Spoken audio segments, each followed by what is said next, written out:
ಮೊದಲು ಐಟಿ ಸೆಲ್ಗಳ ಮೂಲಕ, ಬೀದಿ ಬದಿ ಪುಂಡರ ಮೂಲಕ, ಬೇನಾಮಿಗಳ ಮೂಲಕ ಮುಸ್ಲಿಮರ ವಿರುದ್ಧ ದ್ವೇಷ ಕಾರುತ್ತಿದ್ದ ಬಿಜೆಪಿ ಈಗ ನೇರವಾಗಿಯೇ ದ್ವೇಷ ಅಭಿಯಾನವನ್ನೇ ನಡೆಸುತ್ತಿದೆ. ಮುಸ್ಲಿಮರನ್ನ ಅಕ್ರಮ ವಲಸಿಗರು, ಬಾಂಗ್ಲಾದೇಶಿ ನುಸುಳುಕೋರರು ಎಂದು ನೇರವಾಗಿ ಚಿತ್ರಿಸುತ್ತಿದೆ.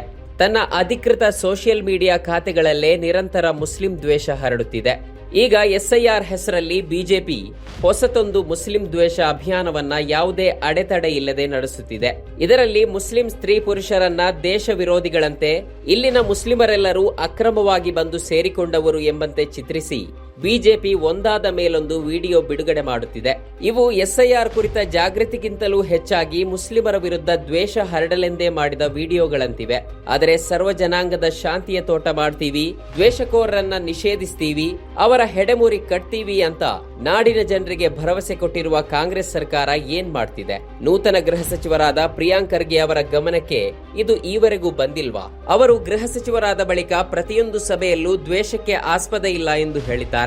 ಹಾಗಾದ್ರೆ ಬಿಜೆಪಿಯ ಈ ನೇರ ದ್ವೇಷ ಅಭಿಯಾನದ ವಿರುದ್ಧ ಸರ್ಕಾರ ಏನು ಕ್ರಮ ಕೈಗೊಂಡಿದೆ? ಯಾವಾಗ ಕೇಸು ದಾಖಲಾಗುತ್ತೆ? ಯಾವಾಗ ಬಂಧನ ಆಗುತ್ತೆ? ಯಾವಾಗ ದ್ವೇಷ ಹರಡುವ ಸೋಷಿಯಲ್ ಮೀಡಿಯಾ ಖಾತೆಗಳು ಬಂದ್ ಆಗುತ್ತೆ?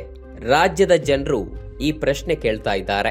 ನಮ್ಮ ಕಾರ್ಯಕ್ರಮಗಳನ್ನ ನೀವು ನೋಡ್ತಾ ಇದ್ರೆ ನಮ್ಮ ಚಾನೆಲ್ ಅನ್ನ ಸಬ್ಸ್ಕ್ರೈಬ್ ಮಾಡಿ, ಪಕ್ಕದ ಬೆಲ್ ಐಕಾನ್ ಒತ್ತಿ ನಮ್ಮನ್ನ ಬೆಂಬಲಿಸಿ. ಹಾಗೆ ನಮ್ಮ ಕಾರ್ಯಕ್ರಮಗಳನ್ನ ಲೈಕ್ ಮಾಡಿ, ಕಮೆಂಟ್ ಮಾಡಿ, ಅದನ್ನ ಬೇರೆಯವರಿಗೂ ವಾಟ್ಸ್ಆಪ್ ಮೂಲಕ ಶೇರ್ ಮಾಡಿ. ನೀವು ಹೀಗೆ ಮಾಡಿದಾಗ ನಮ್ಮ ಚಾನೆಲ್ ಮತ್ತಷ್ಟು ಜನರಿಗೆ ತಲುಪಲು ನೀವು ನಮ್ಮೊಂದಿಗೆ ಸಹಕರಿಸಿದ ಹಾಗಾಗುತ್ತೆ. ಇದು ನೀವು ಯಾವುದೇ ಖರ್ಚಿಲ್ಲದೆ ಕೆಲವೇ ಸೆಕೆಂಡುಗಳಲ್ಲಿ ನೀಡಬಹುದಾದ ಸಹಕಾರ.